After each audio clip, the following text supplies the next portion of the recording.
difficile. Vous l'avez sans doute noté, il fait bien froid aujourd'hui, jour idéal donc pour parler d'isolation de votre logement. En discussion cette semaine au Sénat, la loi sur la transition énergétique qui prévoit notamment la rénovation des logements pour réduire la consommation d'énergie. Une étude publiée il y a quelques jours montre que malgré la crise, eh bien, les Français continuent d'améliorer l'isolation de leur maison. Sandrine Fedel, Philippe Lagone. Il y a une dizaine de degrés de différence, puisqu'on va entre 3 et 12 degrés. Une dizaine de degrés de différence entre les surfaces déjà isolées et celles qui ne le sont pas encore. Ce propriétaire comprend tout de suite l'intérêt des travaux qu'il a engagés sur les façades de sa maison. 265 000 logements ont ainsi été rénovés en 2013, une augmentation d'1,3% par an depuis 2011.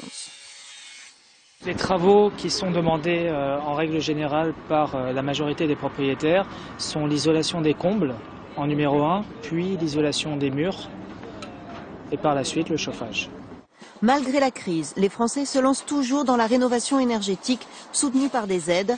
Ce propriétaire va en tout dépenser 30 000 € pour ses travaux. Il a bénéficié d'un prêt à taux zéro et de 4 800 € de crédit d'impôt. Un coup de pouce qui lui a aussi permis d'isoler les combles avec de la laine de roche. J'espère économiser environ 20%, entre 20 et 25% de ma note de gaz, qui est de 2 000 € actuellement, donc j'espère la ramener aux alentours de 1 500 € avec des variations en fonction du climat au fil des années. Mais malgré le nombre de travaux en hausse, la crise économique pèse tout de même sur les choix de rénovation des Français.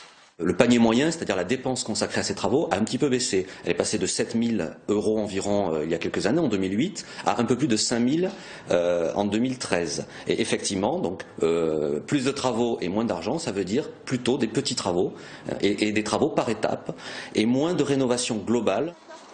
4 millions d'habitations restent très mal isolées en France, ce qui représente la moitié de la facture énergétique du pays.